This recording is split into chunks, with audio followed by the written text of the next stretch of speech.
Hello and welcome to episode 77 of the Foundry Roundtable, podcast exclusively covering the Foundry for Star Trek Online. I'm your tame Foundry author, Drogan1701. With me is a real flock of lowlifes, including my co-host, Greendragoon and Markhawkman.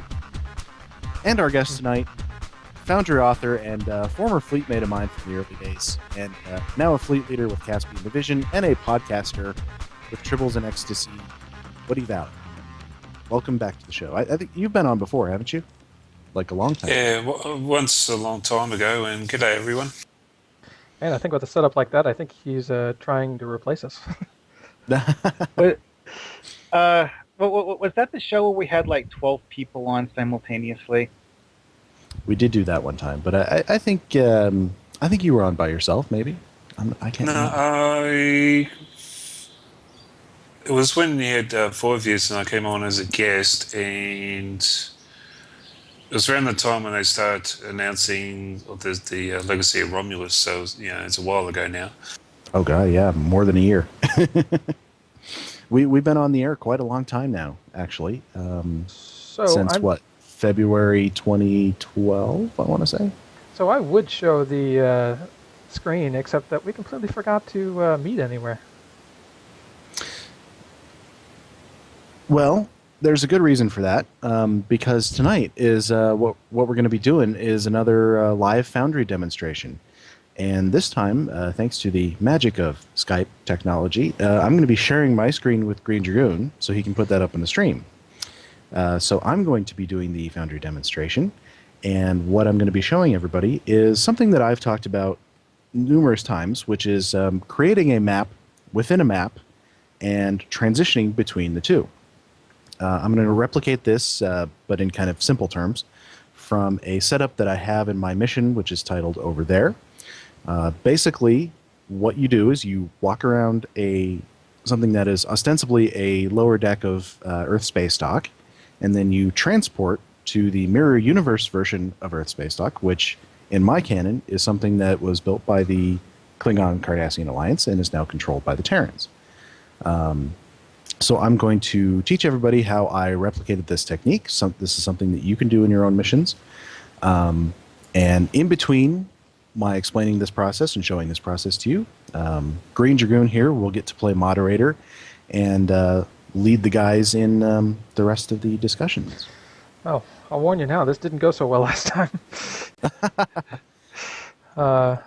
He's very modest. It actually went fine. So right now you can see my screen on the stream now. So to get us, go ahead. I was going to say, well, I mean, if we're going to follow our format, we should probably start off with some of the news. And we do have a bit of news, don't we? In the form of a bit of few more new assets. A few more, yes. Which was some more Klingon and Federation mobs were added to the Foundry. Specifically, Federation mobs that you can fight as a Federation character, and Klingons that you can fight as a Klingon character. Yeah, if I'm remembering correctly, which are the new ones. This definitely kind of helps, kind of adds to what is actually probably a very long list of assets. Many of which that will be going live with Delta Rising here on Tuesday. Yes. Actually, though, this brings up an interesting question that some people had brought up a long time ago about accolades, because there are certain accolades that, the general kill accolades that are nearly impossible to get currently through normal gameplay. Yeah, and actually, I mean, I wouldn't be surprised if... okay, I'm not entirely sure that the Legion swapped characters count for the accolades or not. It's very well they could, in which case we might see a accolade grinders for Fed officers killing Fed officers.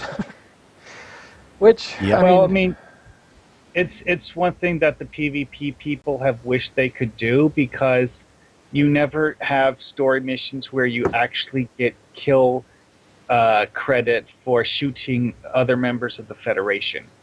Yeah, I think there's like one or two. There's like War Games is like one of the only ones I can think of where you fight another Federation ship. But I mean, it's definitely a potential option. I mean, I'm not a huge fan of the accolade grinders. I should more say that I'm not a huge fan of the accolade grinders, like being rated super high on the top rated list, because it kind of sends the wrong message to people coming in. I think what we've advocated for a long time is that things like that ought to have like a separate menu for them. That would be nice. So if people want them, they don't interfere with story missions. I don't remember the accolade grinders ever being as popular as the loot grinders. For me, honestly, they're not all that different. They kind of involve the same mechanic, which is killing a massive ton of things. Like I said, I haven't actually tested. You could easily say that grinding for accolades could easily drop some nice loot that comes along with it. So it could easily be all the above, really. Did you remember the week or two before they did, I think it was season 6, where they did the Dominion FE series? Not For a period of vaguely. about a week or so, you could get Cardassian science duty officers in place of random armor drop, which meant that people would actually go, and I did it myself a few times, go around killing a crap ton of random ground mobs because you could get duty officers that way. And was this an intentional thing? Oh, it was a glitch. Yeah, I'm sure it wasn't.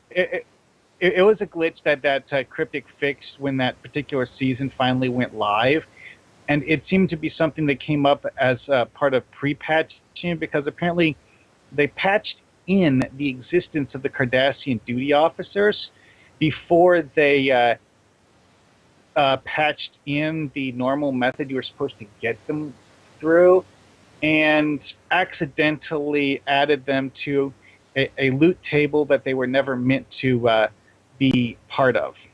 And this is probably at the same time that they were setting up all of those Dominion-themed duty officer assignments. So all of the exchange officers that you get for the end of those diplomacy chains, like they're setting up embassies. Okay, that makes sense. Well, because there are many unintended consequences that often happen with big patches, and we'll probably see a few when Delta Rising hits next week. Well, with that particular one, it was just the science branch Cardassians, but anything in the game that had a random chance of giving you a ground armor drop might give you one of those instead, and it would actually respect the quality calculation too. So if you were supposed to get a blue armor, it would give you a blue duty officer. But I think that's a long enough tangent. So, I mean, Abdul Rahim in the chat room is asking a couple questions. He says, what level are these new mobs, and do they have different names? They do. They are clearly labeled, I mean, as hostile Federation mobs, and they're hostile to everybody. So if you put them next to a hostile Klingon mob, they'll fight each other. I did not check what level they were when I was on Triple, but I think they're the same 0. level as regular Federations, which is 0. Yeah. Yeah. I got the strong impression that it was they copy pasted the classic Federation faction mobs and then tweaked it. Essentially turned them hostile. Yeah. Yeah. I will say there are actually 2 kinds of combat variants for the. So for instance, for Federation, you have the ones that are hostile to everyone except themselves. I did test to make sure that 2 hostile to everyone Fed factions don't fight each other. So they will be friends against their own.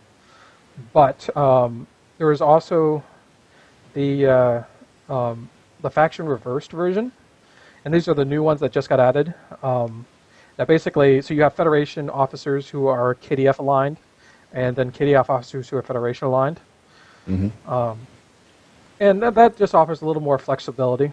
Yeah. I mean, especially if you want essentially, you can have sort of the big 3 Federation, Klingon, and Romulan as friendly mobs on the same map that won't fight each other or Yeah. the player for either Federation or KDF missions, which is Yeah. great. Which is awesome. And then, of course, we also have the ones that are won't fight anybody, and they're basically like having a group of NPC contacts. Which, I mean, is kind of nice too, because, I mean, I know there's been a number of scenarios where players have like put down a bunch of like an NPC groups as like dead bodies, but used NPC groups so that they didn't have to deal with like the contact limit. And of course, then they have a battle anywhere on the map, and the battle like spills off. And the dead into, bodies will come and join in. Yeah, so a lot of Yeah. zombieification So now, going on. Yeah, they don't have to do that. So yes, That's these awesome. these will be immune to that. I was just want to ask a question. Is that actually set up for just for the ground side of things, or is it also space with the? I haven't checked everything, Friend or but I foe? believe it is both ground and space. Valentine says I'll- he's logging into Tribble now, and he can check that. They are listed he's in in- the patch notes as Cool. both for ground and space. That's good because I was actually like, really wanted to ask this sort of question. Is so like, it'd be good if we can actually get something in the line of like friend or foe. With I was thinking that's going to pretty much open up, especially now with the peace between Federation and Klingons in the storyline. I was thinking, wouldn't it be good if we can get something in the Foundry where we can have it friend or foe? Also, You mean where you said it? also too, I'm just wondering if that's also going to be including the Romulans as well, because one problem I have at the moment with my Katra continued side of things with the final battle scene, it's a bit tough because you got, I'm using Federation ships skinned as Romulan ships, and it looks pretty bad when you have the Mogai class ship to a source of Yeah, separation. they gave us friendly Romulan mobs not too long after Legacy of Romulus came out. No, it wasn't that long ago. They did? But Okay. no, but yeah, we It's have going to Romulan help me with Yeah. one of mine because Look for one thing Romulan Republic. one thing I've observed is that the Federation battleship mobs make a much better stand-in for Dominion battleship mobs than the Klingon ones do, because they use similar skills. And the Klingons, well, they're Klingons. Well, I definitely know that. I mean, I've got a few Terran Empire mobs in my mission that I'm going to be swapping out for proper Rogue Federation mobs. Yeah, Well, I only wish I could go specific back one and do my spotlight. the specific case I'm thinking of is in my mission Diplomacy in the Gamma Quadrant. I found myself in a situation where the script called for having friendly Dominion forces, which, if you're playing Klingon, friendly and Federation don't go together. Okay, so something you might want to look at is the Kobali. I have not tested the space mom, so I don't know what they use, but I know on ground they use Polaron. And I didn't know since there were Kobali space. I will have. Well, they to were just test they're that, just yeah. added. I mean, I don't think there are Kobali space combat NPCs. There are a couple of ships that you can reskin into combat mobs. What there are in space is I'm trying to think of the race now. Hang on, I got to go look this up. well, I mean, space Kobali in the patch notes, so I'm hoping that means that they're in the Foundry. But I know on ground, they're considered a friendly mob, so they will ally with Federation Klingon, but then attack others who are hostile. And I know that on ground, at least, they use Polaron weapons. And I was thinking to myself, I mean, that would make great for Dominion, friendly Dominion. Yes. Obviously, they're not going to do any of the fancy tricks that the Jem'Hadar do, but at the same time, it's a good stand-in if you need a friendly, and that's kind of nice too, because I mean, it kind of introduces one of the first friendly mobs we have that don't use phaser or disruptor weaponry. Okay, Yeah. here it is. Here it is. In space, we do not have Cobali combat mobs. What we have are Benthans, who I believe also shoot purple. Okay. No, Well, that's So, good. so there's an idea for you there. So I mean, yeah, I mean, Because I don't think in any of the story missions, at least not the ones that I've played, you don't encounter Cobali fighting in space. You encounter them on the ground. yeah, that may be true. You do encounter Benthans fighting in space. Hmm. But I mean, definitely a lot of fun things that we can play around with, and I know this community is creative enough to come up with a bajillion new things that they can do. I guess Okay. SF100. SFC, yeah, he says Benthans shoot Tetrions, not purple. So Tetrions Oh. is sort of a bluish kind of thing. Well, But it might be Ben- close enough. the Benton weapons are probably going to come out looking an awful lot like Hirogen weapons. Because Hirogen do Tetrions. But I mean, it's more options than we had, and Yeah. I know it comes up a lot. A lot of people ask for the ability to control the allegiances of NPC groups, and Mhm. I can tell you from what I have seen so far, and I am not 100% accurate at this. This is just kind of my impression I've taken away from just watching dev comments and stuff like that. I get the impression that the NPC group, like who they shoot at, is actually dictated by their faction, not by the individual NPC group. So, for instance, a Klingon faction is set to be friendly to Orion, Nausicaan, and Gorn, Gordon. and then hostile to Federation, or Cardassian, Romulan, and so on and so forth. If you want to change that, you literally have to make a copy of the Klingon faction and say, let's call them Klingon faction Rogue, and they are now hostile to the normal Klingon faction. And I Kind get this. of like the rival house that you have in some of the Klingon story missions. So, I mean, the impression I get for these, when Zero added in these Rogue, like Federation, she's literally creating a new faction. Like, let's call it Alternate Federation, or Non-Combat Federation, or Rogue Federation, or something that isn't truly Federation. It's no longer factioned with the Federation. But it's one of those things I almost kind of say that short of having every possible combination already set, there is no easy way to set it at the level of the NPC group. Like I said, I mean, that's kind of the impression I've taken away, and I mean, I imagine it's kind of one of those things that's the way the engine has been set up forever. Because I mean, even going back to the City of Heroes, they had factions and that kind of faction system. Well, I think this is probably the best solution that we're going to get. Yeah, and And it opens up a lot more options Yeah. for things we can do. Now, the other piece of news that's been going on is the invisible outline bug returned with Yes. last Thursday's patch, which will make my demonstration a little bit more difficult than it could have been, but we'll get through it.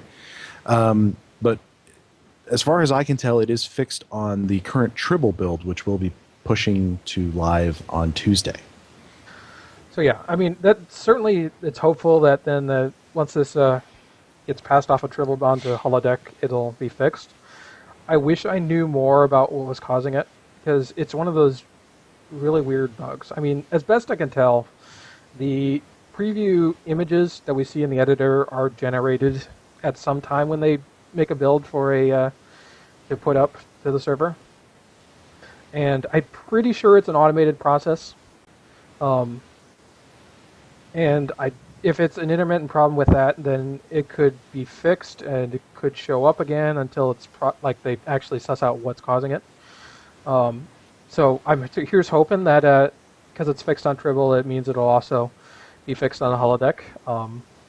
But yeah, and until the devs really figure out what caused it in the first place, there's always the risk that it could come back. But yeah, I don't know enough about what's causing this to have any sort of guess as to whether it will definitely be fixed when it hits holodeck. But here's hoping. Honestly, I we think can only that hope. if the devs knew, they would have probably fixed it by now. So, we I don't know, might I mean- wait a while. Bugs are weird, and intermittent bugs are especially tricky to fix because I mean, if it only sort of happens some of the time, how do you know when you fix it?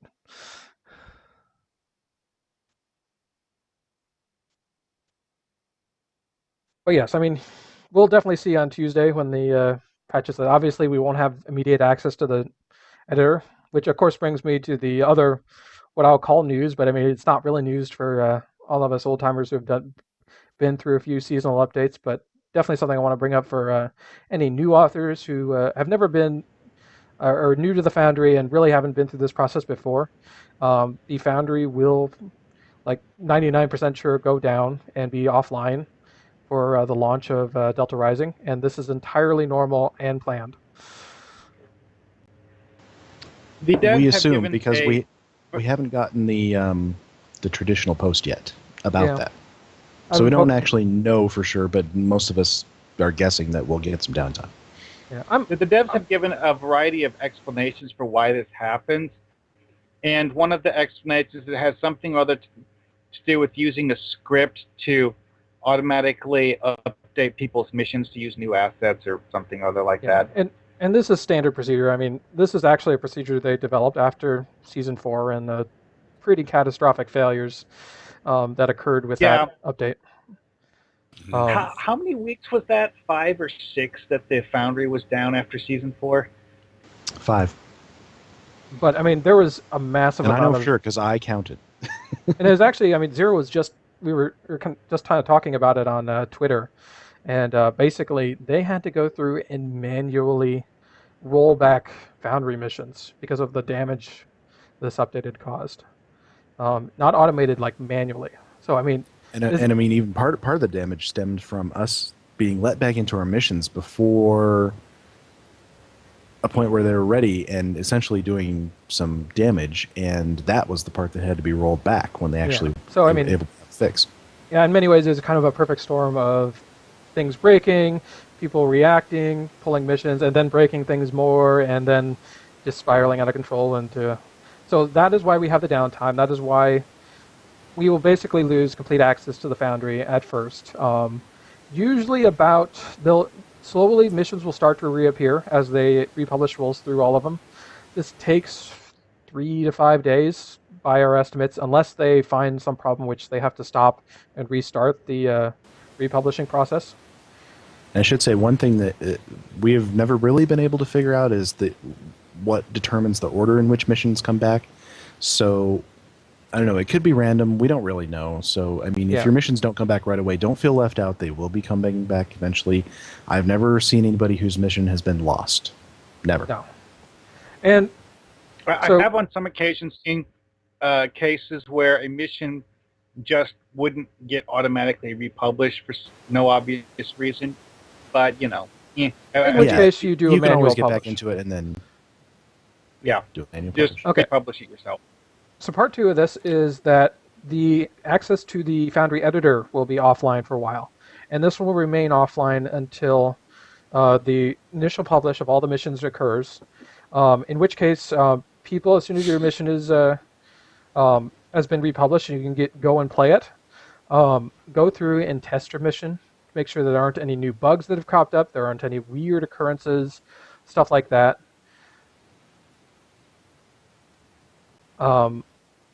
Once you test it, make sure to report any bugs on the forums. I mean, that's your time when you go through and say, hey, Cryptic, something's gone wrong. All of my people are purple, or something strange like that.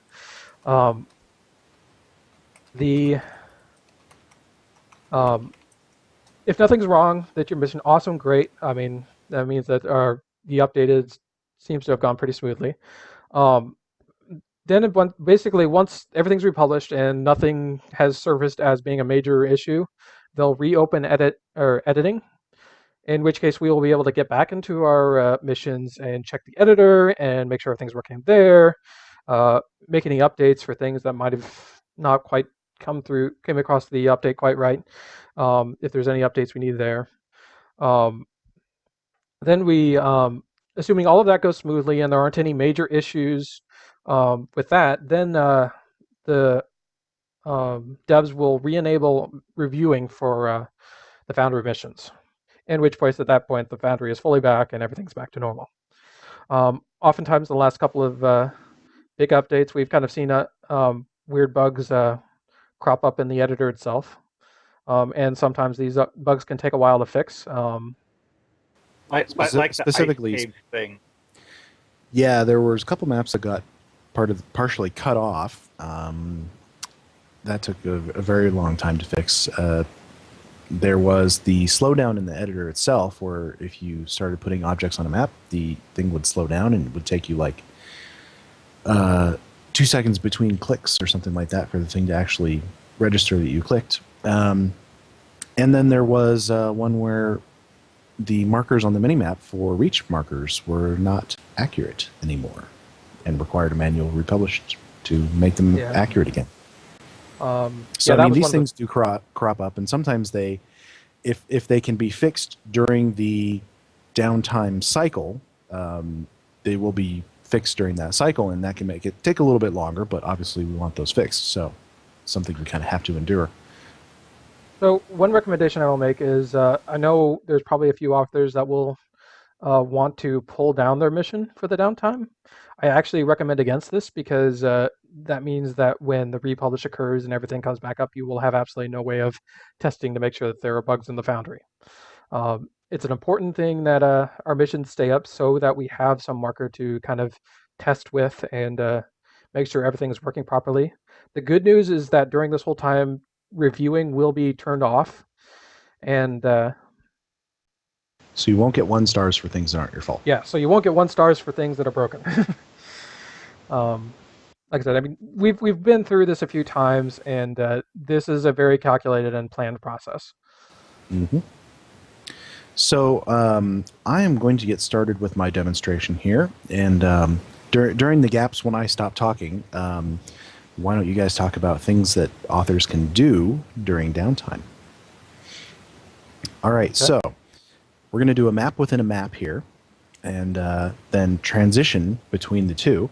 So what I have is my base map here. This is Klingon Interior 01. We'll take a quick preview of it. I chose this one because obviously I was going to something that I wanted to have a Klingon style. And because it's, these sort of generic maps are very open, there's a lot of space to work with. You can see here there's a lot of vertical space, which we will need, and a lot of horizontal space. There's a fairly wide hallway, which actually will get more narrow. And we're just going to utilize a couple rooms of it here. Okay, and then this big open space really here. We're getting a really slow frame rate coming through. It's like updating once every 6 seconds. Oh, good. It's not me. No one is having a stroke. Now is that just in preview? Does it slow down like that in the editor it's itself? on my end. It's from the thing I'm getting. We're not getting a great bandwidth. It's a little bit better in the editor when stuff isn't changing as much. This is obviously kind of a test for us. Yeah, worked great the other night when we tried it. Mm-hmm. Well, we can soldier ahead and just not. Yeah, editor looks fine. It was just a preview that things were. Okay, so the first thing we want to do is we want to do the floor of our map within a map. So we're going to use, we'll use the dark gray floor. Because what we're going to do is we're going to do a Federation map inside of this Klingon map. So we lay down the Federation floor, and we want to put it, if we get rid of snap to grid, we want to put it up 2 on the Y value to start with. And take a quick look and see if that works as far as the Y value goes. There's something to kind of point out in the when people are while the Foundry is down, the Foundry on Tribble will still be up. So obviously I wouldn't recommend building any actual missions on Tribble. It's a great time to start to kind of play around with mechanics, see if things are working, and try out new things. I mean, when was the last time a lot of you really dug into the asset list? Because I know there were tons of times when I found like all of these strange things in the set list that I had like either forgotten or never realized was there. It's definitely a way to keep yourself sane during the downtime. All right, we're going to do 1.5 on the Y value. This will be important later. Now what we're going to do is, since we've got that part done, we are going to duplicate the floor, put it up through the hallway into the other room.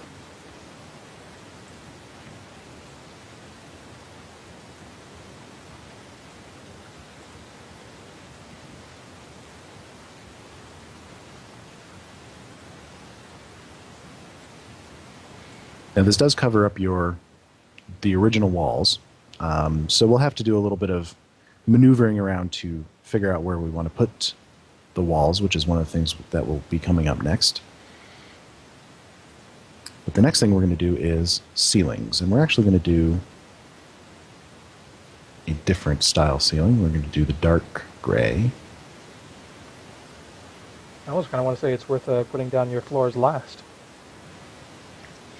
And that could definitely be a strategy you want to go with. Well, I like to do the floors first simply because of the fact that the other later objects that you add to the map will get layered on top of them. And if you put in the floors last, when you put the floor in, you won't be able to see the other objects in the preview. This is definitely a complicated procedure and does require some finagling. You can see here in the preview if we're getting at least a half-decent frame rate. No, but we can see we're getting Say at least props of- visually. We can yeah, we can And actually, understand what you're doing. I've got the floor too high here. We're going to want to lower that.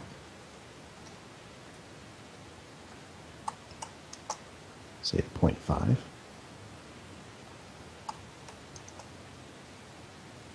Trial and error is the name of the game in the Foundry. Always.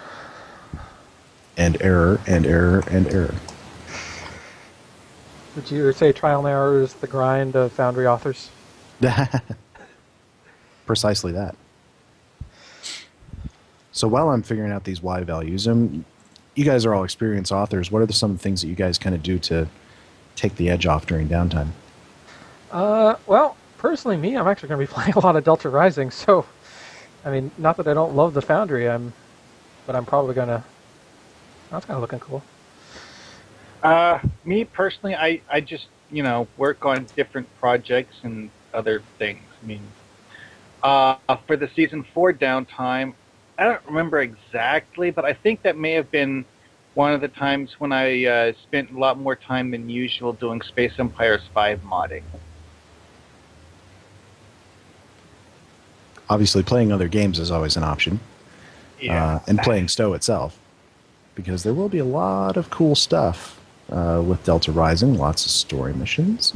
I mean, that actually brings up a good point, because Delta Rising is pretty chock full of story. It is.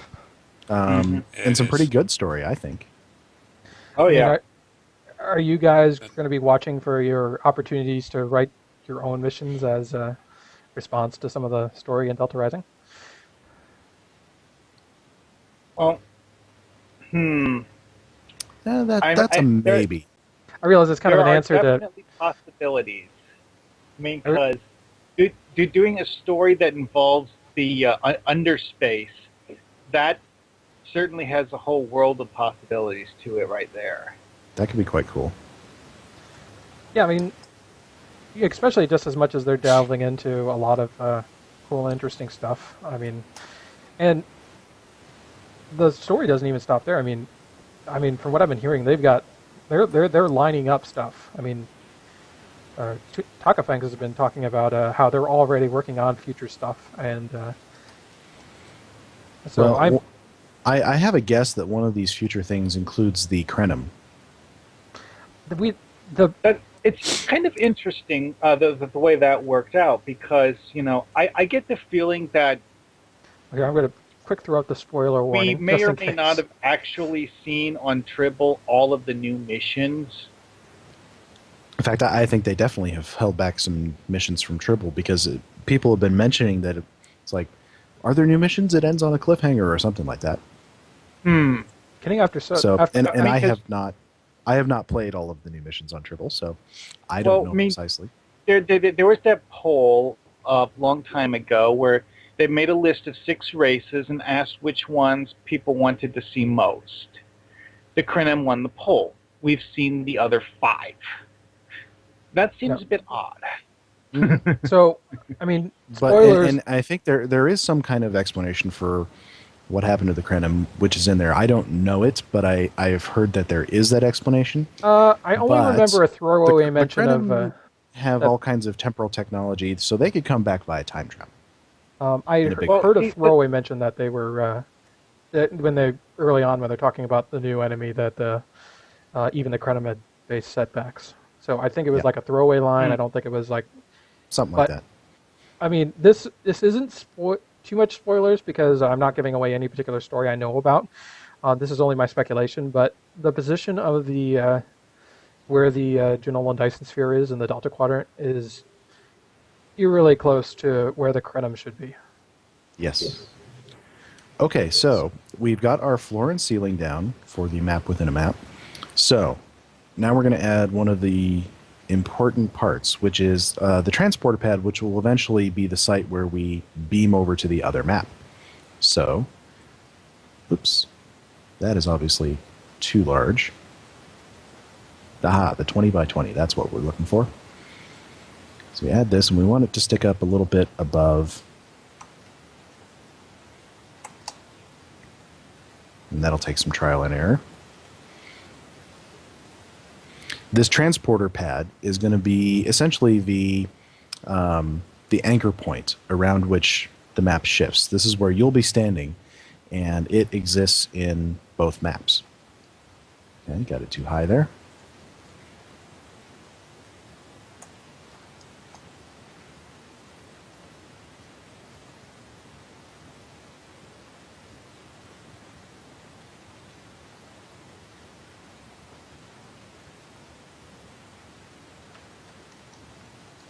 Needs to come down a bit more even.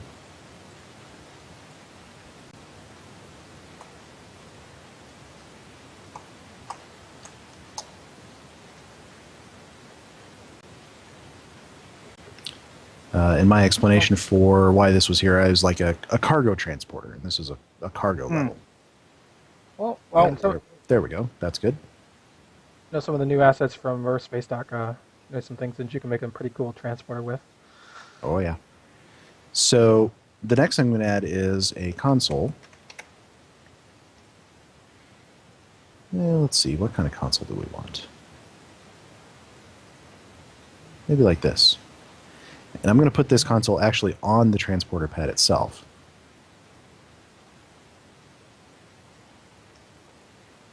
Well, one thing that was That's going to brought get up buried. in the TV show is that the Krenim actually were, still an interstellar empire after the year of hell was over.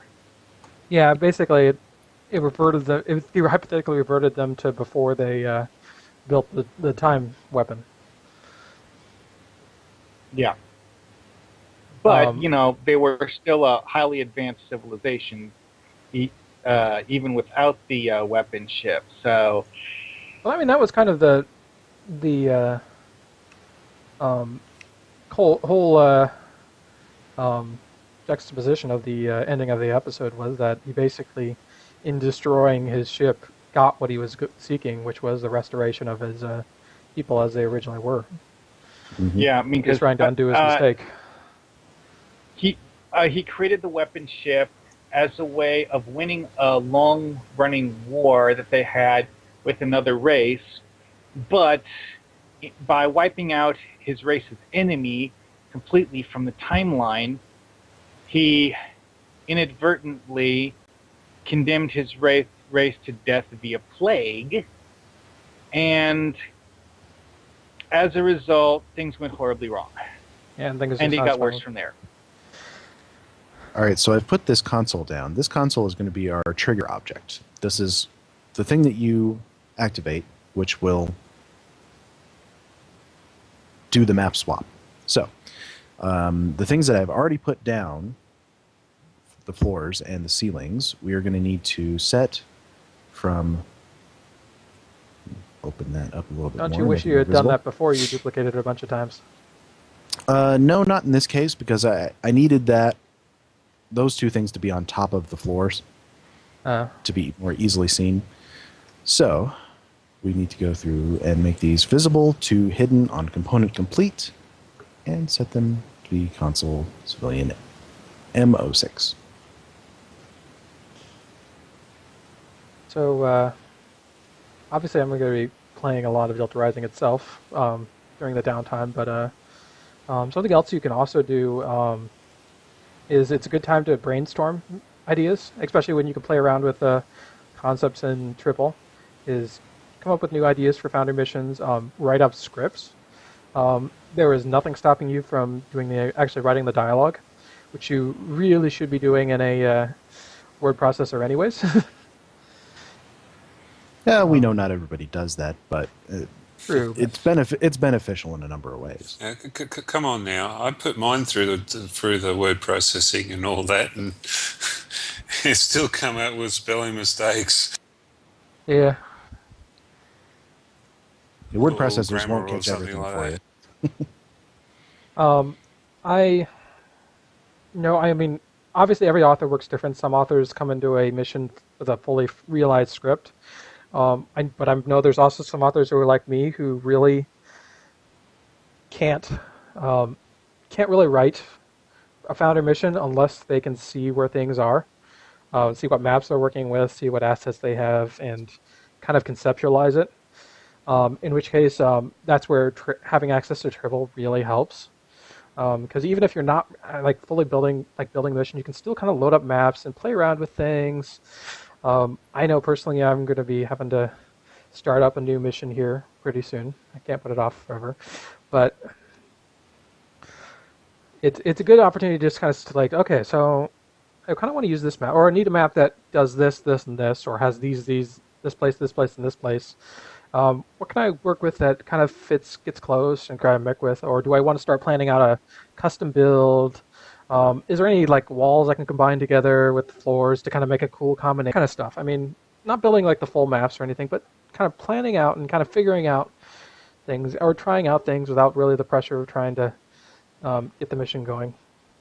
A lot of cool things that you can just kind of toy with, and the extra time kind of is a good chance to like really let a concept marinate before you like rush off to build it. All right, so I have set my floors and ceilings to despawn when we hit this console. Now I've sort of moved everything out of the way so I can kind of see what I'm doing while I lay down the walls. So we need to find my walls here.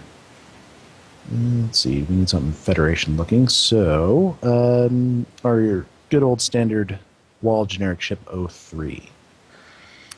This is the one that's invisible right now, so this is going to involve a good amount of guesswork. Yeah, once you know its orientation, I mean, you can kind of figure out. I mean, we've seen those assets enough that we kind of have a general idea of its shape. But Yeah, and I know these ones are going to want to despawn, so what we're going to do is set this very first one to go away when we hit console civilian M06, and then we can duplicate it.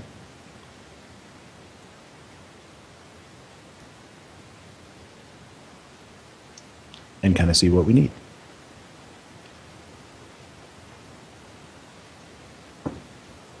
And take a look at the... And I forgot to put my spawn point back there after I moved it. Abdul Rahim has an interesting question about wanting to know what our particular flavor of Star Trek was, and do we commonly go back and watch episodes when we are developing stories? I thought was a good question. Well, if I'm using a race that was seen in the TV show, I will often review the episodes that they were in. as far as which one I thought was the most interesting, I really have to go with the animated series because, well, the lack of live action apparently gave them an enormous amount of freedom in doing set design because all of the sets are literally just something that someone drew.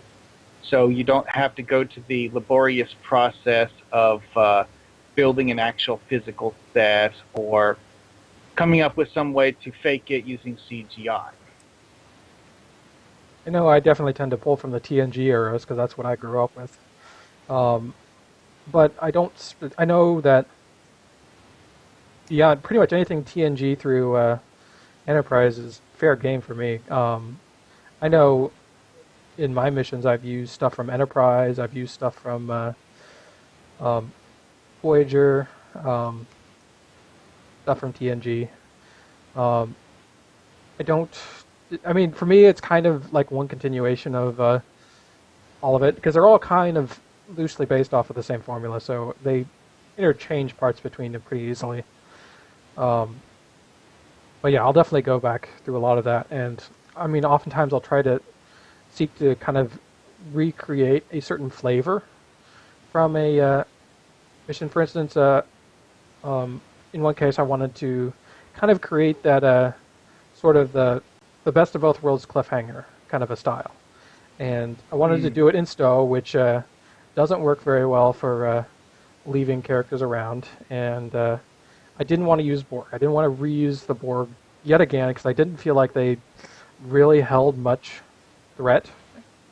So I needed to come up with somebody new who didn't really, or was as threatening as the Borg, but weren't the Borg and didn't just feel like a reskin of Borg. But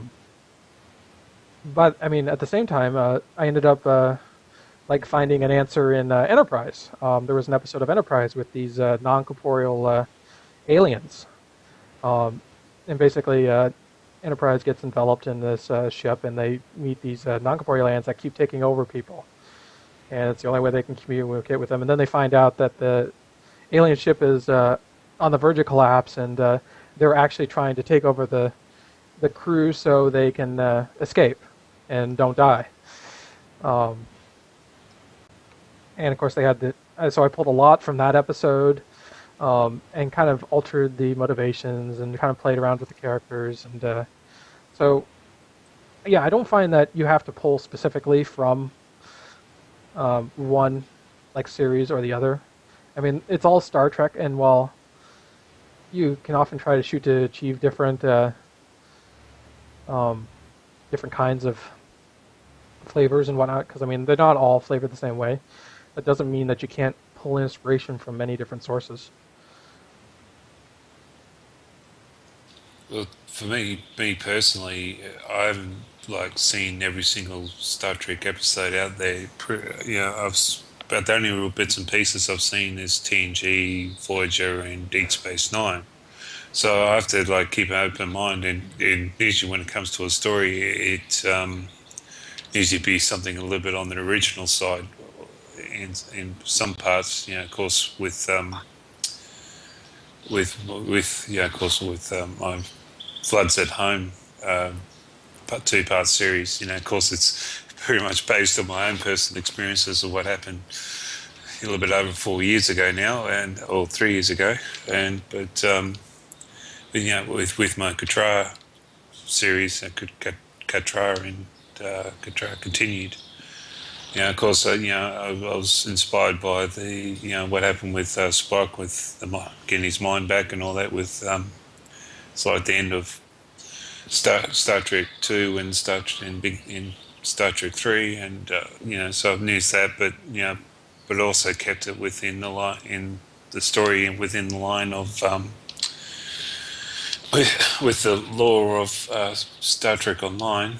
Of course, I've got other mentions I haven't got like down on paper, but I've got outline of story ideas I'm floating around in the back of my head. So currently I'm working on something where it evolves around a Orion female who's found out who she's actually like half human because her father was human. So I'm unfolding a story around that. I'm still in the process of working on that, even though it's been sitting there for That sounds really like cool. 18 months. Yeah. So, but, Honestly, oh, sorry. yeah, but I've got an idea from a Deep Space Nine episode I saw where I can't remember the name of it, but it was when Bashir and Jake Sisko went to a planet that was being invaded by the Klingons after a peace treaty was signed. And I've It's, sort of, Nor the Battle to the Strong is the name of that episode. One of my favorites. yeah. So and how even though it's a peace, is a ceasefire on that, there's still Klingons out there still haven't got the message yet. So that's why I'm sort of like involved with the Orient, half Orient slave, or half Orient female, I should say. I don't really like to use the word slave. And based on that story. But there's another Deep Space mission I was thinking of that Bashir went to, after hearing a distress call, Bashir went to a planet to help them out, try and find some immunity or healing or something like that to some sort of source disease that a planet got hit with from the Dominion. I remember that one, yeah. Yeah, I'm still like wanting to do a aftermath story from that. I've got a bit of a story outlined based around that. So, of course, in future tense, not straight directly after the Dominion War, of course. I've got a story outline based around that. So, but it's a bit tough for me in the moment because at the moment after that big 40, you probably heard about that big 40,000 dilithium debacle that happened. It just didn't go down well with me, especially with half the people in TeamSpeak, in Caspian TeamSpeak, was off playing this mission, and they never seemed to find the time to go play me own. So it was like it just became very depressing, and I was just, put it simply, it hurt.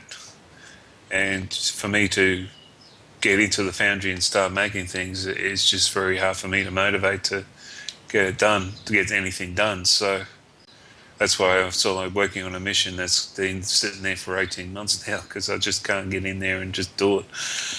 Just not motivated to these days.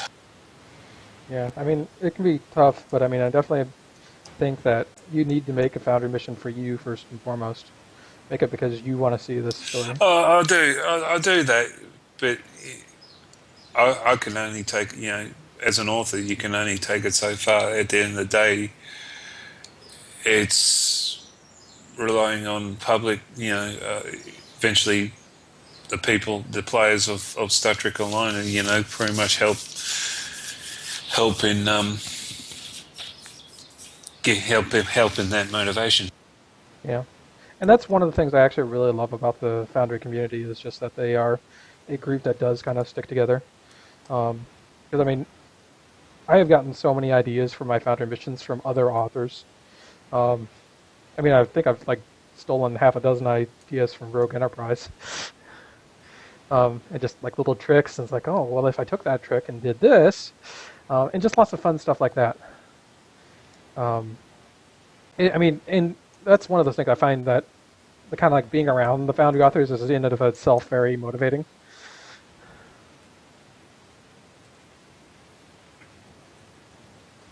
All right, so what I'm doing now is I've got my walls down in a very basic pattern, and I turned off snap to grid now, so I am getting rid of the Dragoon. You found the proper name for the texture overlap blinkiness. Oh, What was it was Z fighting. it? Z fighting. Yes. Or basically, its distance, the texture's distance from the camera is too similar for the renderer to determine which is in front, and it freaks out. In some frames, it'll texture will be in front, and some frames it'll be the other texture that's in front, and it jumps back and forth and causes flickering. Yeah, as we can see, I missed a few here. But here's the basic layout of the walls, where I've created these walls inside the walls of the existing cryptic map. Obviously, this can make it fairly narrow. In the hallway between these two rooms particularly gets very narrow. But when I was making this mission for real, I actually took great pains to figure out the exact values of the widest I could make it without any of the original geometry intruding and sticking through. This is just the quick and dirty version. I imagine it really helps building in one of those big, massive hallways. Yes, it does. But things get fairly unmassive quite quickly.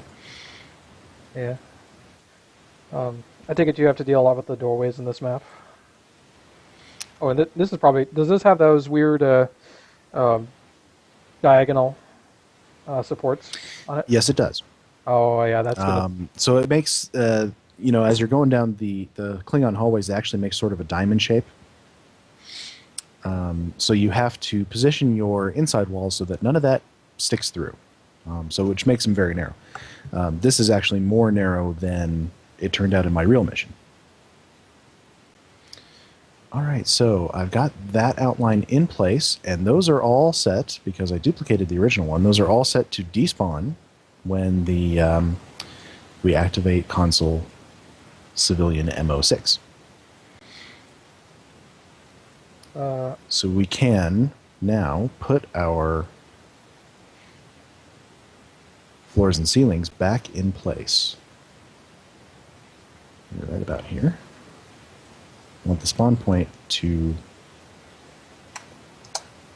increase the Y value of that. Just make sure that nothing hinky happens there. For some reason, I have a sudden urge to make a scene in a Foundry mission where you're running through a hallway and the walls are closing in. Hey, with triggers, you can do something like that. Yeah, you could. It'd be tricky, but... Mm-hmm. Now, you do occasionally get some areas where you just can't get the get rid of the original geometry, and that's okay. You can just kind of leave it there as design element of some kind.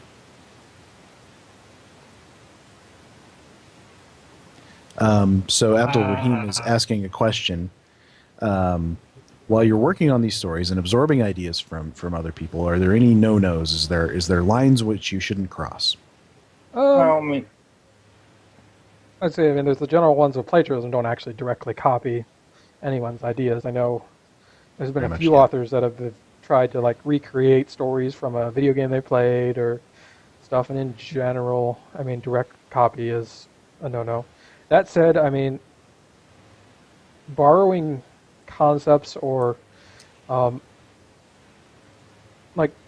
taking a general concept or a feeling or a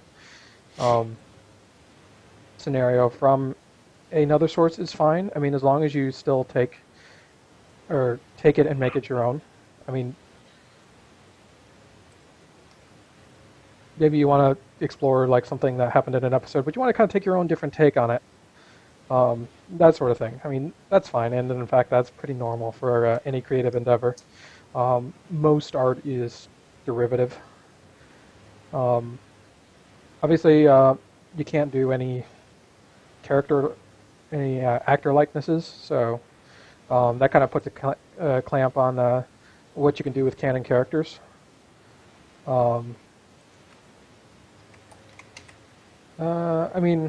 Obviously, obey the Foundry EULA.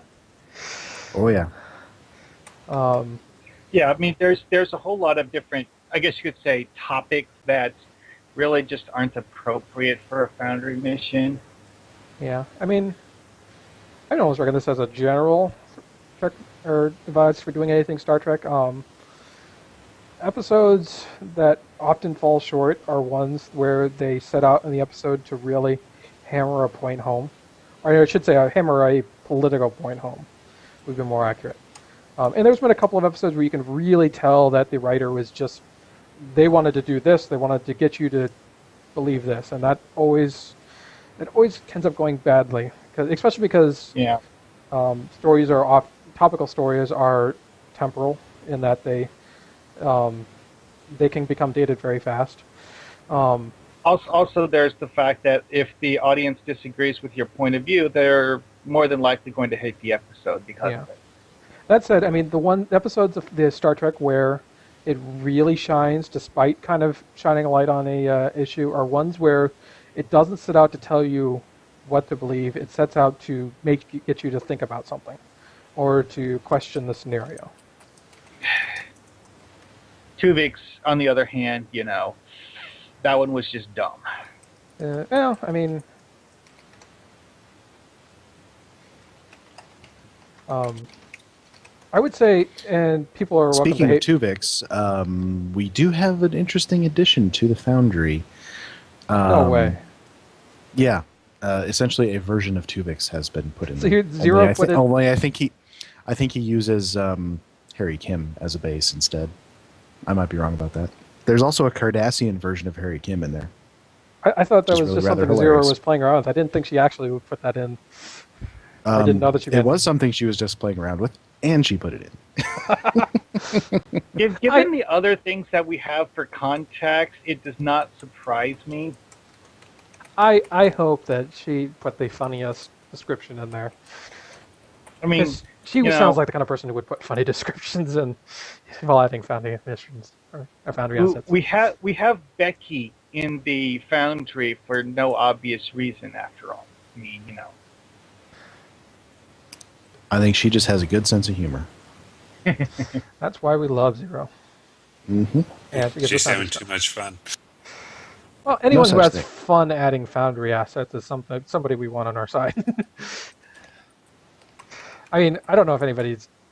I mean, obviously, I think everyone here has tried it before, but new authors, if you ever go through, read some of the descriptions, especially for the NPC contacts, especially the older ones. There are some of the most hilarious descriptions for Foundry contacts. It'll be random stuff like, this Jemadar officer really wishes he could get into dentistry. Or, this Riemann dreams of a day where he can run through sunlit fields. Weird random things like that. the Ilachi have some very, very amusing ones. Like there's this one of the junior officers, I think it is, that talks about how his first career choice was to be a musician. Yeah, it's like somebody was adding Foundry assets and got really bored. Like, so who's this guy? Oh, yeah. Oh, Yeah. One of the better Jim Hadar ones is, it's one of the, I think it's like one of the commander or captain level ones, where I believe the description is, the other, Jim Hadar called him Grandpappy because he's however many years old. I forget the exact number of years, but it was something that by human standards would mean you're barely an adult. Yeah, it's probably less than 25. I think 25 was the cutoff for Jemadar.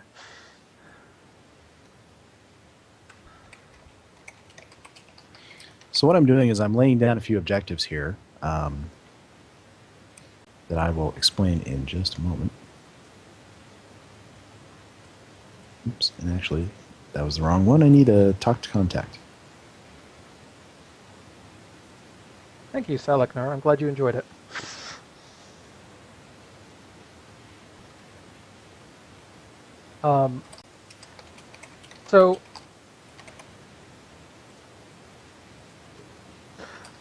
What kind of scenarios, Dragon, do you kind of like to work in this kind of scenario?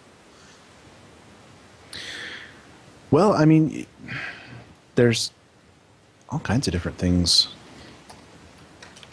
you could use it for.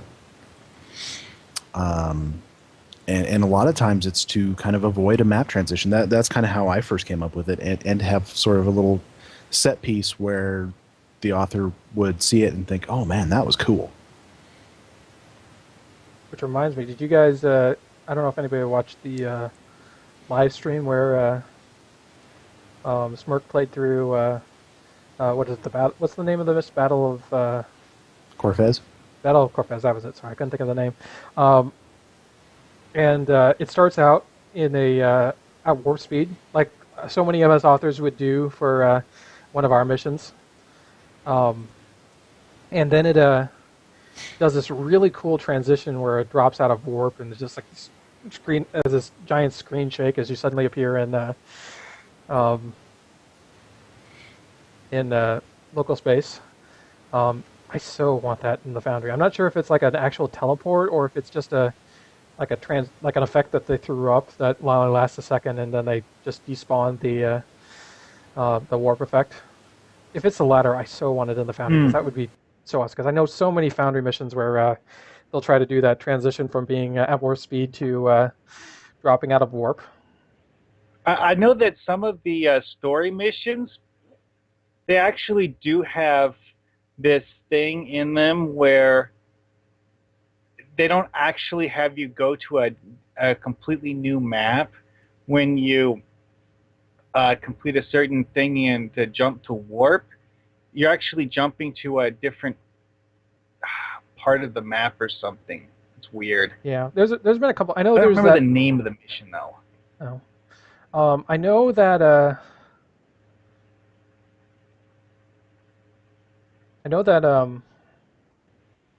There's that transition in the tutorial. That's a lot like it, where you like go onto the holodeck, and then you there's this grid overlay effect, and then you jump to the and use it to cover the teleport to the Klingon bridge, which is something a little different because I mean, unfortunately, that requires an actual teleport, which we don't have. That would be new tech, but I'm wondering if this warp effect wasn't just a trigger effect, which might be something they can add.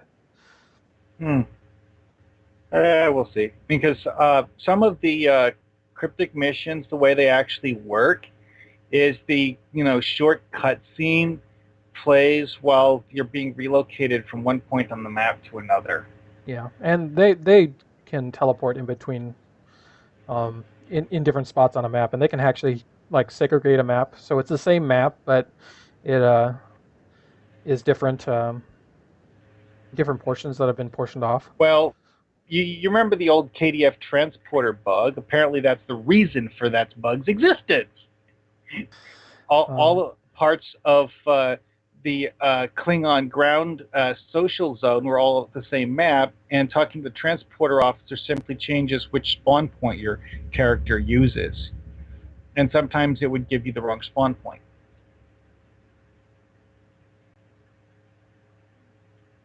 So something I thought might be worth talking about here is some of the difficulties when trying to do a setup like this. And I was actually specifically thinking about the pathing, because pathing kind of works a little strangely. Yes, I was going to say something about that. You're absolutely right. Which is why I had, for starters, no combat on this map when I built it for my actual mission, because I figured the pathing would be messed up. And then, as I was running around the map and figuring out, testing it and all the things, and especially published playtesting, I figured out, the bridge officer pathing was really not very good on it. So at the very beginning, I instruct the player to stick their bridge officers on the platform and leave them there as they run around the map and do the things. Then when they come back and beam to the mirror universe, everybody's where they should be. There are a couple things that you may be able to do to kind of mitigate some of this. First off, is to limit the overlap area between the portion of the map that is used in the previous scene and the portion of the map that's used in the later scene. Because that reduces the number of things that you need to trigger. And I'm sorry, I should probably explain To those who may not know, the way pathing works is it basically sits down and figures out all of these beacons and whatnot, and figures out the route between them for all of the assets in the map. But it will ignore any asset that has a trigger attached to it, whether it starts as visible or not. And it'll and for at least for a bridge officer or an NPC, any object that ever has a trigger on it is invisible to them. They can't see it. So they're going to try to walk through walls they don't think are there. And that's where all and of course, then there's a second issue with any object that like has an opening and closing door. They'll see that as being a solid wall, even though it's not. It's screwball. Well, no, I mean, in fact, with the doors especially, because the doors are the slidey part, and then there's the frame around it. And the problem is that if they can't see the frame, they can't navigate around the frame, and they get stuck in the frame.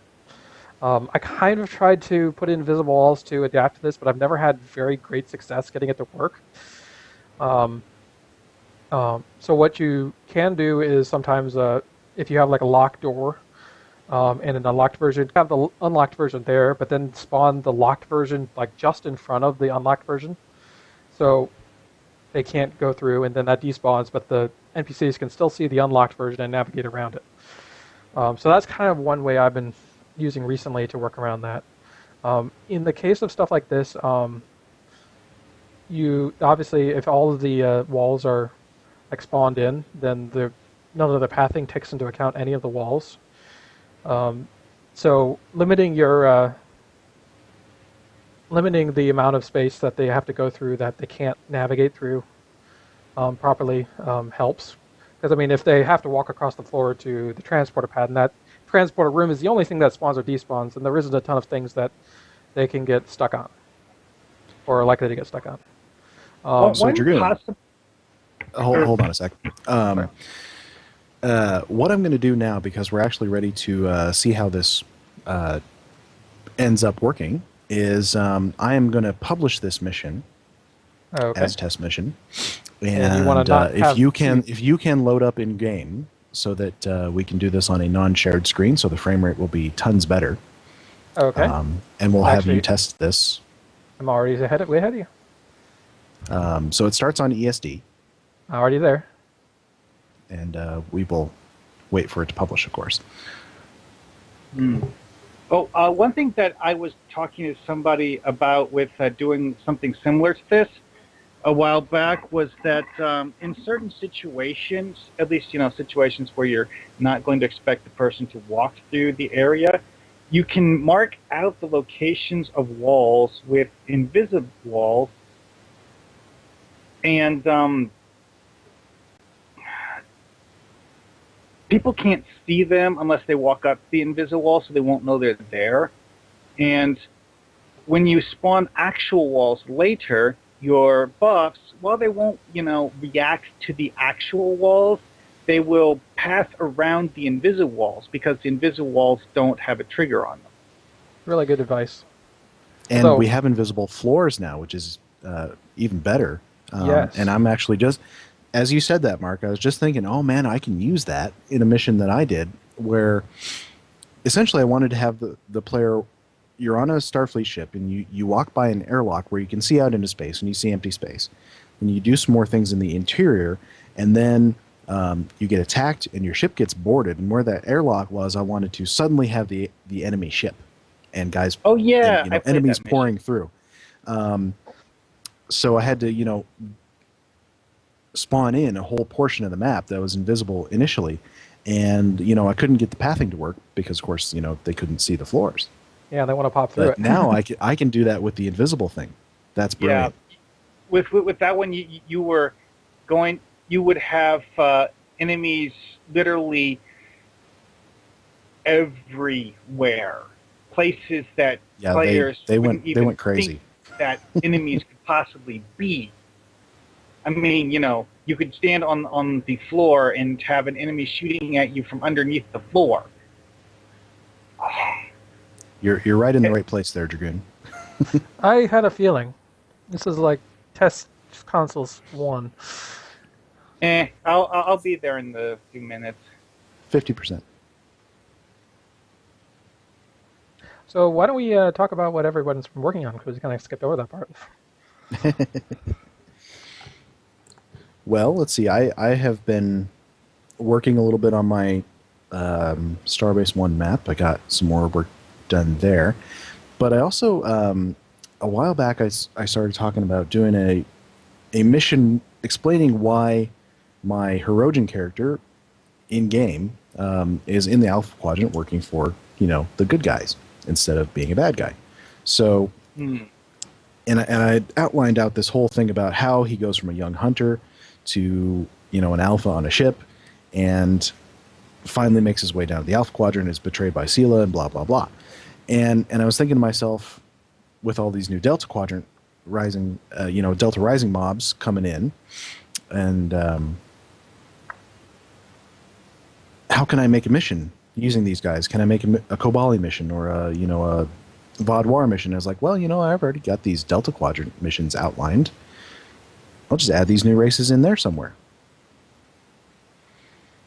So I've started that process of figuring out where I can shoehorn the new races into my old outline, and hopefully make them be good. Well, one thing that someone brought up on the forum is the possibility of having different, I guess you could say, tribes of Hirogen from the Delta Quadrant and the Beta Quadrant meeting each other due to the opening of the gateway. Mm-hmm. Would they be eager to see each other, or would they, fight? Would there be some tension there? It's possible.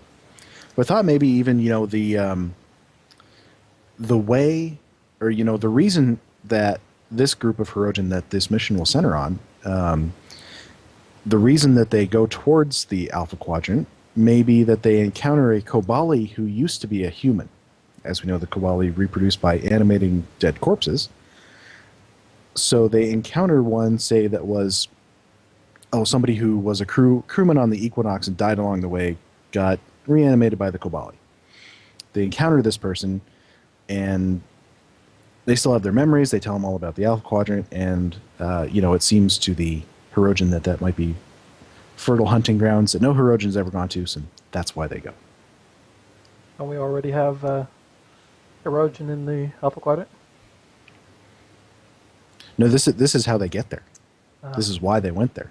And then they encounter Sela, and she tries to put them to work, but eventually betrays them because she's Sela, and that's what she does. She betrays people. So that's what I've been working on. 75%. Dragoon, why don't you have some very important news for what you've been working on? I mean, I'm almost hesitant to tell because it's like the end of an era. Yes, it is. This is something that has not happened, that we've been waiting on since we started this show more than a year ago. In the Shadow of Midas Part 2 is now live. And as of right now, it's still technically in the review tab, but I'm hoping to get it out really soon. Awesome. Finally done. I will definitely be playing it this weekend, even though I've actually already played it before, but, that was just in a play test. Yes, and rather than an actual playthrough. If any of you guys do want to play it, better get it in now, because the Foundry will be going down on Tuesday. Yes. Yes, indeed. Okay, so, Dragoon, if you want to open up the Foundry window. Okay. Are you switching over? No, you guys can go ahead. Okay. Look in review content and look for a mission called Roundtable, where you can alternatively search for my name. Got it. Mark, you have it as well? Or whoever else is in your team there? It's kind of small on the screen. I can't see who's in your team. Here, probably you can come with. Well, there's Primar here. We could add Primar. Yeah. You started the team, so you got to add him. Oh. make sure you guys both independently pick up the mission, or all three of you. I think it'll let him in if I start it, right? Mhm. Sir, I think he has to have the mission. But I I want think to he try does. Cancel that, the whole entering map thing first. Okay. It's not going to matter too much, just as long as we see it on screen. The Mark, you consequences. got the mission? I do, yes. Okay. Okay, primer's ready. So there's a couple of quick objectives before you do the transition.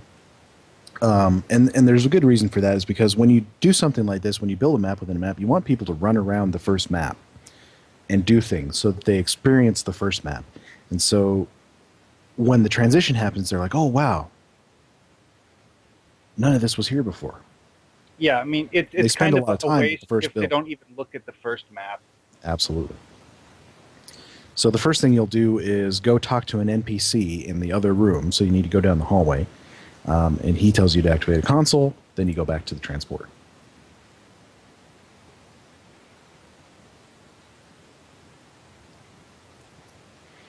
And obviously, if I was really making this mission, I would flesh out this thing more with some more details. Obviously, the transporter is just a disk right now. I would put some lights and things on that.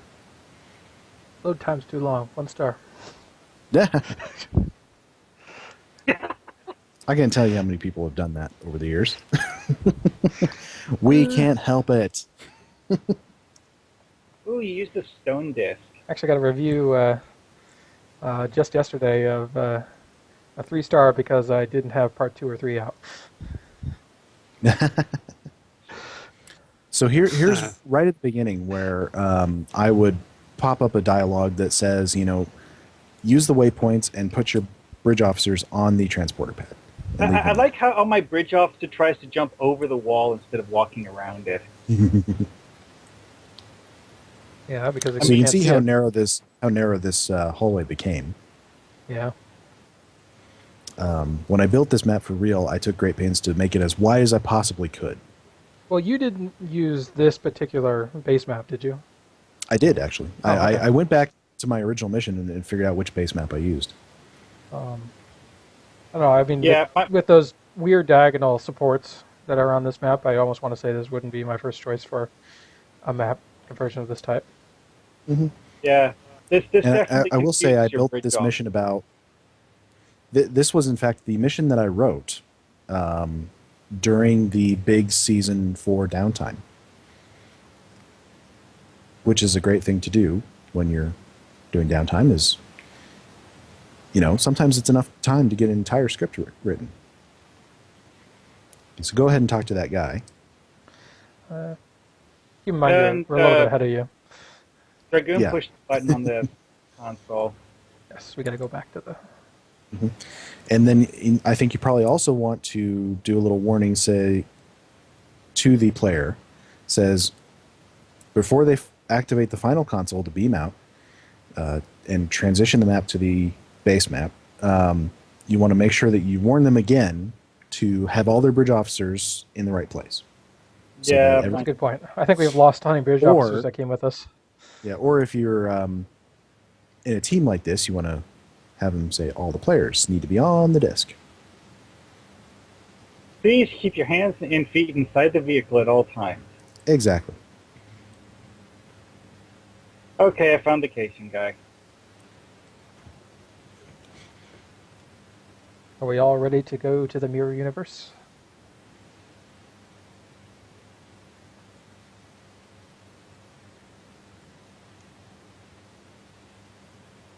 And we're somewhere else.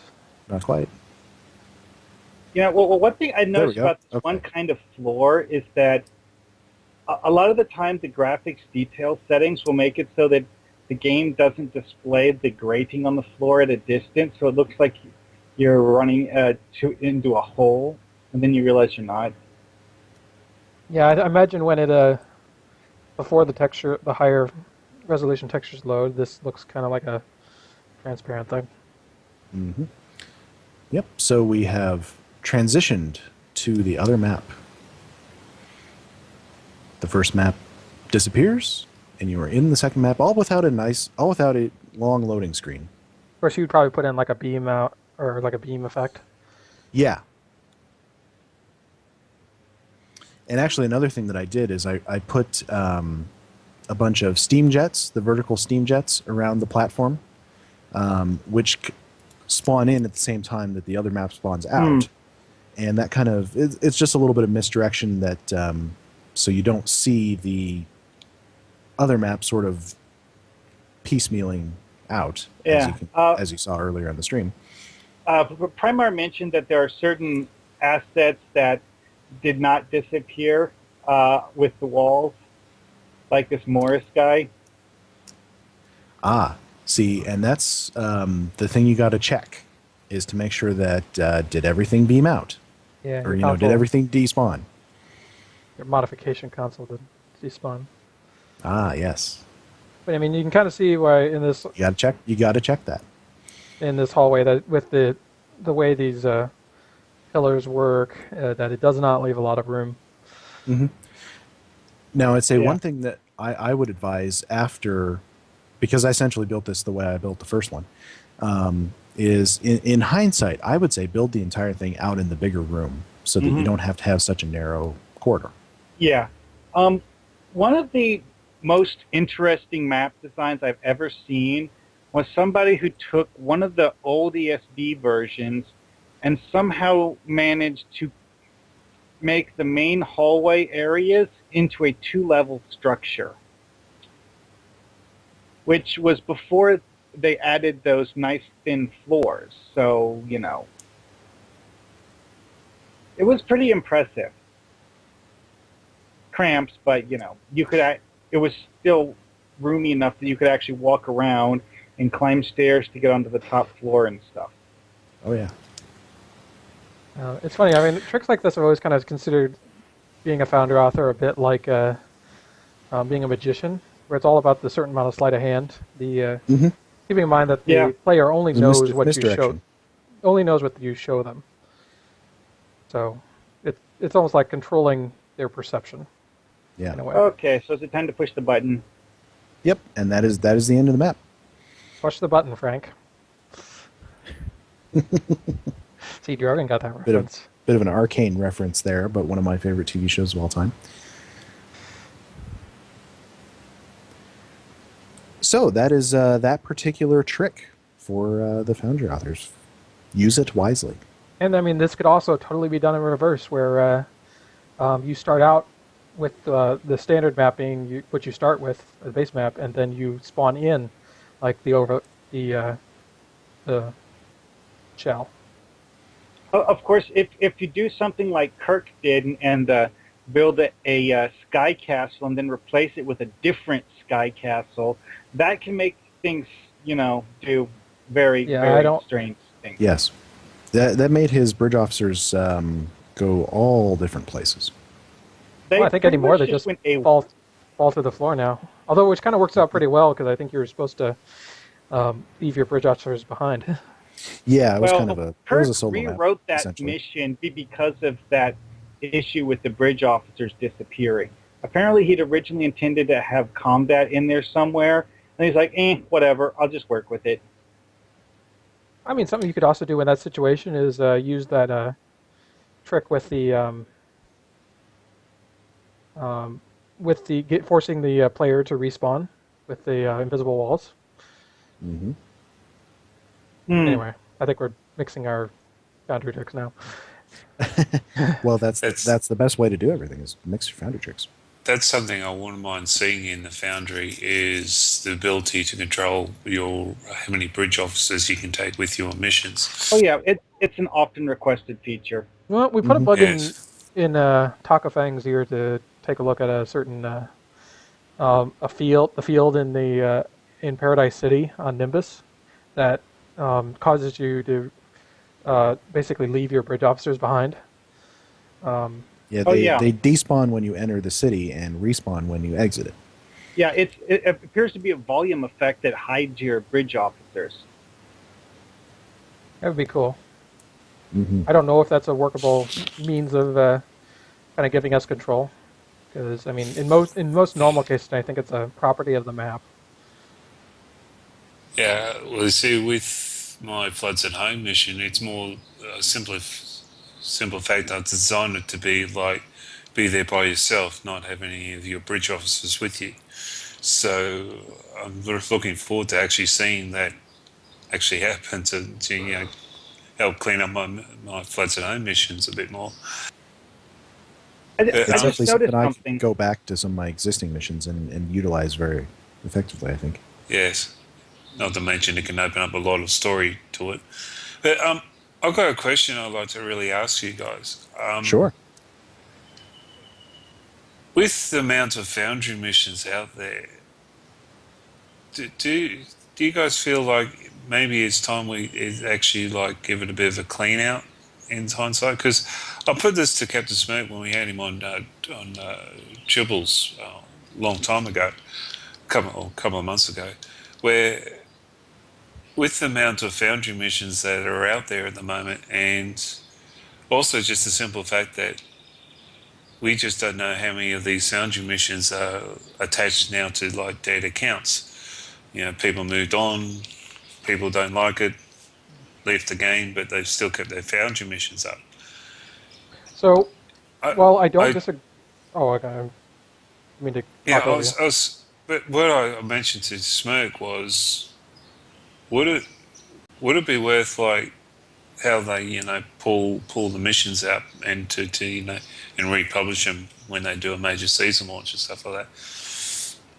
Maybe one day they can just do a big pull all the missions down and let the authors that are still active in game and whatnot to republish them, just to give it a bit of a clean out. It seems to kind of sort of do that anyways, simply because of the fact that a lot of the time missions won't actually get automatically republished. I mean, Yeah, like but I've mentioned on several occasions, an old mission series I thought was awesome called Flight of the Kitty Hawk, which it's no longer in the database. I don't know if the missions were deleted or the account was deleted or if they just haven't been republished. But whatever it is, you can't find them in the database anymore. I would say I mean, the missions failing to republish is actually very much an exception, not the rule. I don't think I've ever had a mission fail to republish. And most people that do talk about having missions fail to republish only have one or two. In one of the more recent updates, I had like half of my published missions just not republish. I had 3 or 4, I think, but Well, I've got 15, so. But I think I definitely see what you're saying. Take them all down and let people who are actually active republish their missions. Yes, not let it automatically bug that it didn't get republished when they republished it thing happen. Actually do a physical withdrawal of all the missions. Then whoever is active still in game do the republishing. Mm-hmm. So I'm going to play. I can kind of Then it's sort of it'll get rid of all the missions that are sitting there that's attached to inactive accounts or accounts that have got get rid of the missions that are attached to people who don't play the game anymore.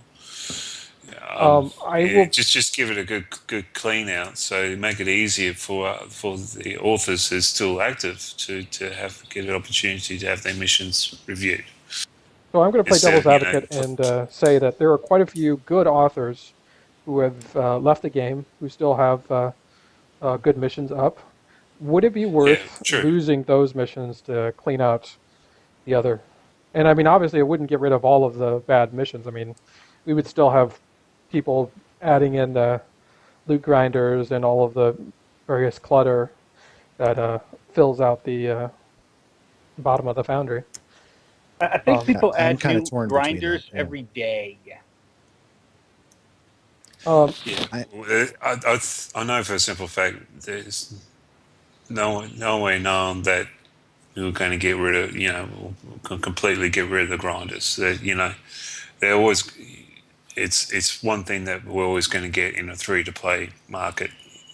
That we're always going to have people trying to push the exploit put in simple words. But yeah, sure, it's understandable that we have great Foundry missions out there with from authors that you'd never seen the daylight of. But it's unfortunate that we'll lose those sort of missions. But unless you find that over a period of time they make a comeback, and they can easily just hit the publish button again to bring their missions back up. But I mean, See, also I'm taking in retrospect of what the role I play with Tribbles and Ecstasy of reviewing the Foundry missions. I don't get very much in the way of invitations to or requests to play Foundry missions. I usually have to go looking for them, and I go deep. I set up a custom review and dig out Foundry, these sort of Foundry missions. But also, the simple fact is too. Lately, I've been going through Klingon Foundry missions to find some missions there to review. Which is very difficult. And I found one that look, it is reading the story and all that. It seemed like to be a very good mission, but it says to go to Azure Nebula.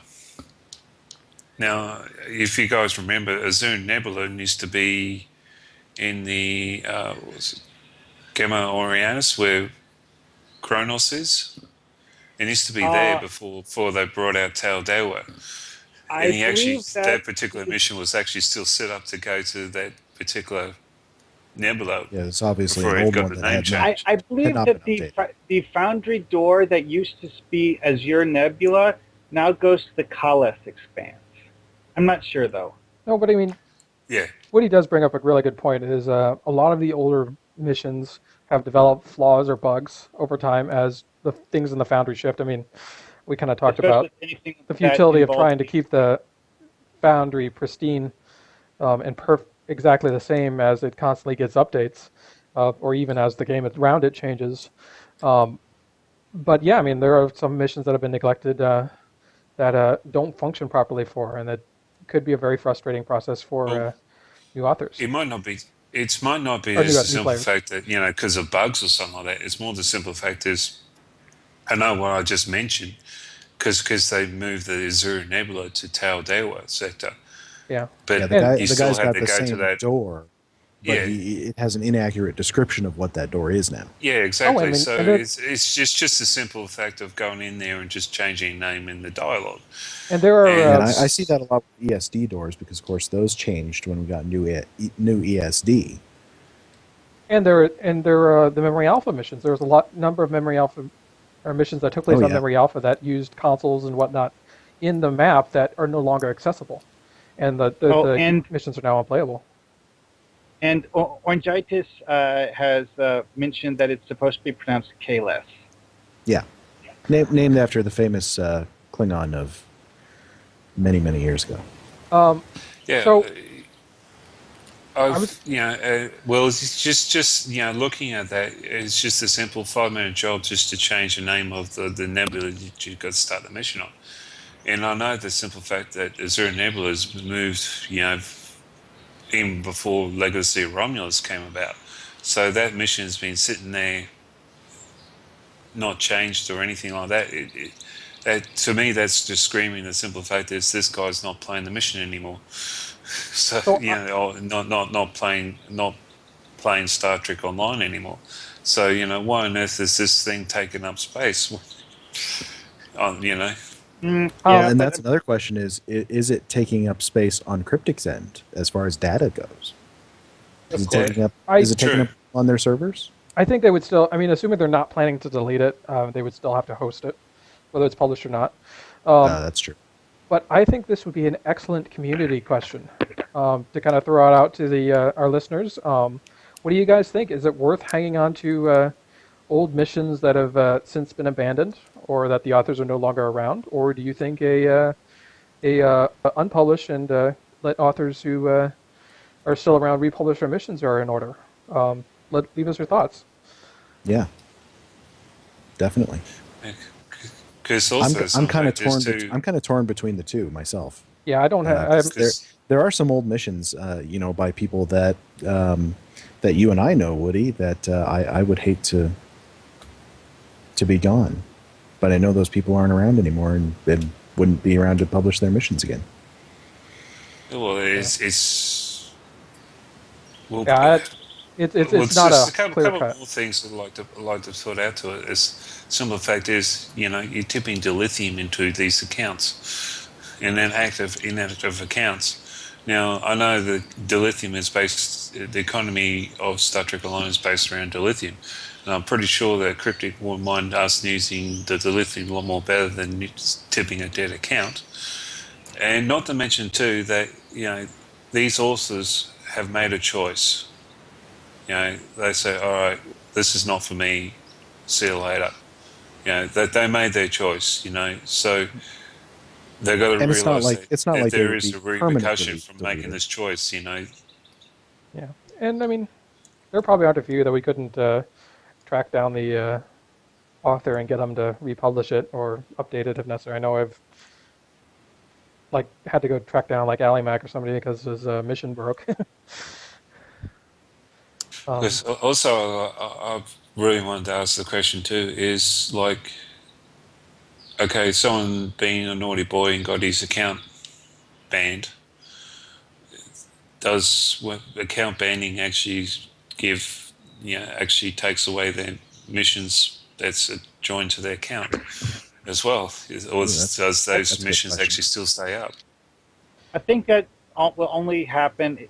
You know what? This is something that only the Cryptic representatives could tell us, because this is not something Cryptic ever talks about. It's what happens to a player's stuff when they get banned. They may not be willing to tell us, but there may be an author out there who could tell us. I was gonna say, I mean, it's not a theory I'm willing to test. If you have been banned, and you had Foundry missions, we are curious to know what happened to them. If you know, so get in touch with us and let us know. To me, the most likely probability is that their missions get pulled when they get banned, because, well,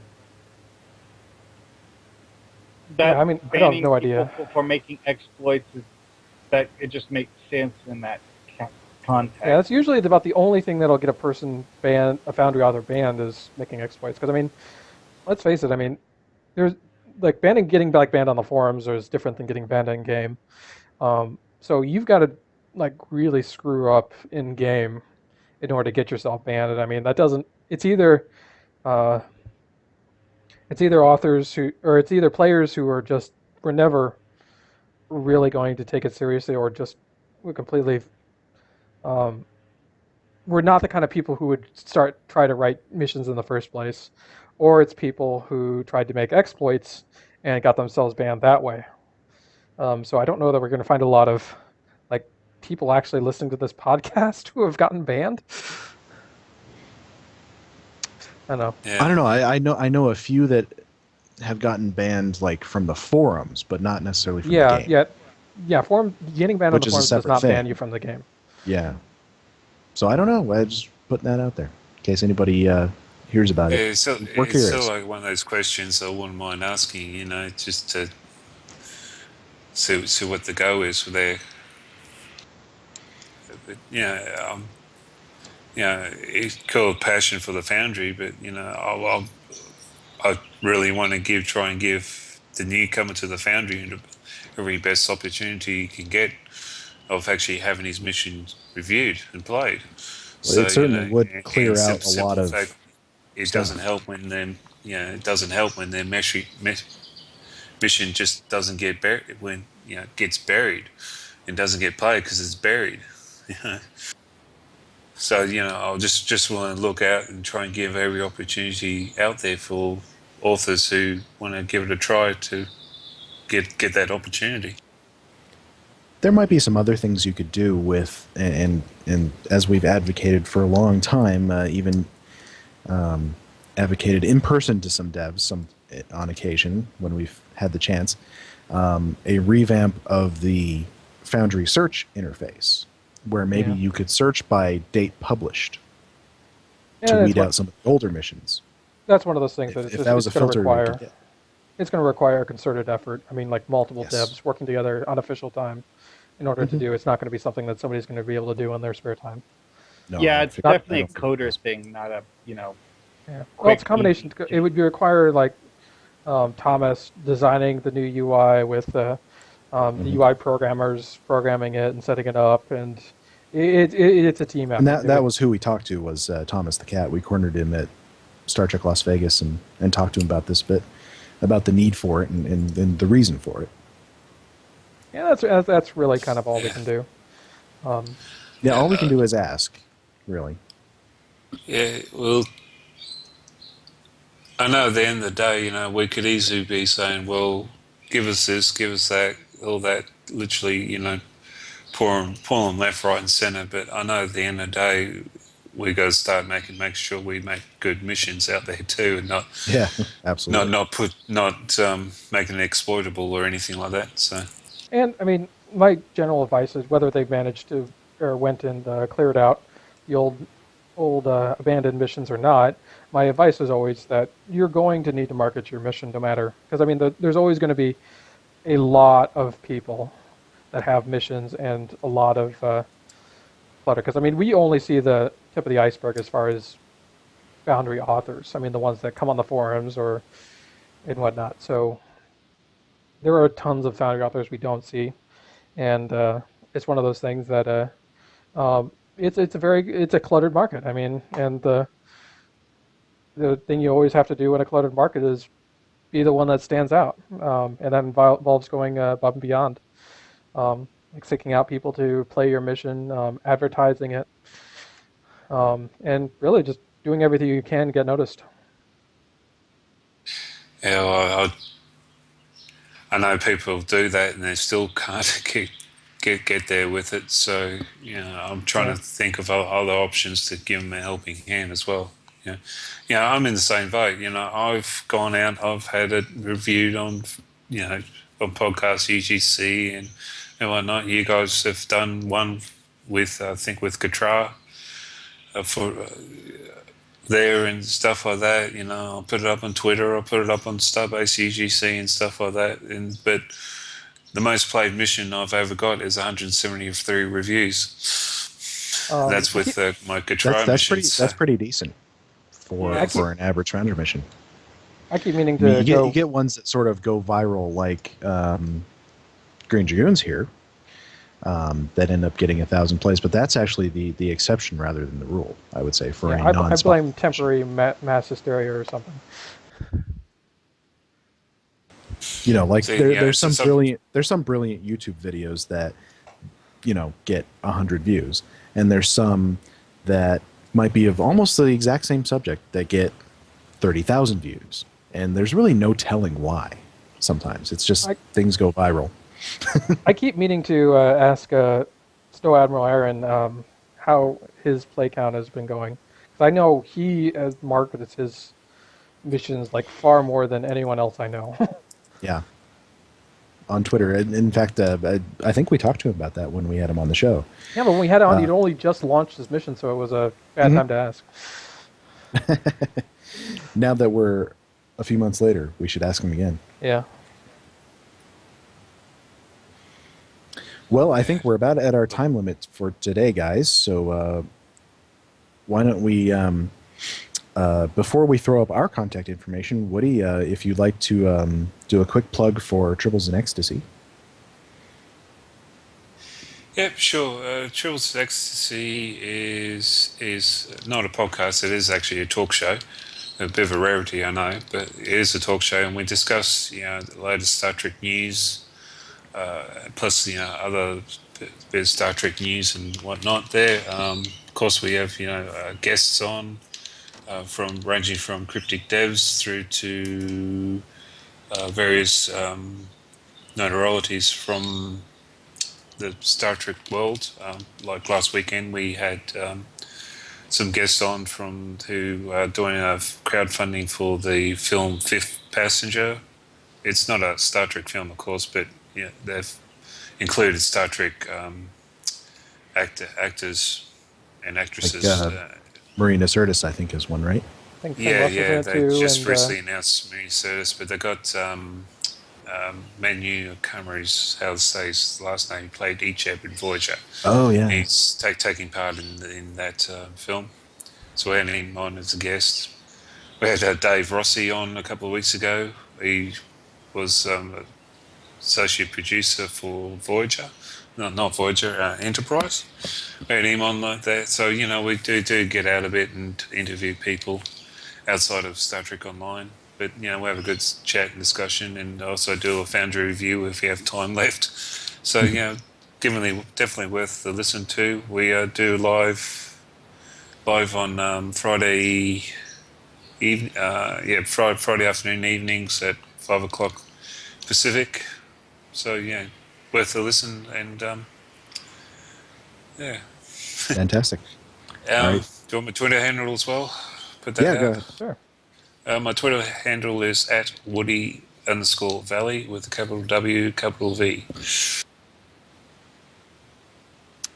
And I have to Excellent. ask, what animal is that you have as your icon? That is a possum. It's a bush-tail possum. It's I was going to say, it doesn't native look like of possums here Australia. in North America. Nah, That's because he lives in a strange fantasy land called Australia. that's it. I think your possums are more carnivore, they're meat eaters. No, they're These not. ones are They're vegetarians. scavengers. Yeah. And They, they they, stink. they don't ever actually kill anything unless it's a bug. They're too cowardly.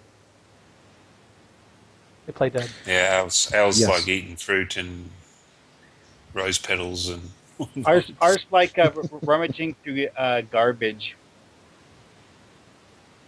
yeah. All right. Why don't you throw our contact info up on the screen? All right. Dragoon? We can be reached at email@foundryroundtable@live.com. I swear, Brogan checks it, maybe. Some say I check it occasionally. We can also be reached on Twitter @FoundryRoundtab, and I keep an eye on that one. Drogan can be reached @Drogan1701. Mark here can be reached @MARHawkman. And I, of course, can be reached @Greendragoon. 2 O's. I say Not green. we will continue our show through the downtime as we usually do. One of my plans is to probably tonight or tomorrow play a whole bunch of Foundry missions so that we have some review material while the downtime goes on. Assuming we get some downtime, which I assume we are. Yeah, I think it's a given at this point. I don't see how they can put this big of a massive update into the game and not have Oh, a yeah, Foundry downtime. yeah. Yeah, But I well, will- I'm hoping that it will be short. So Yeah. plan for it, expect it, and just get through it as we always do. All right. But for now, we will say good afternoon or good morning, depending on where you are in the world, Or good night. or good night.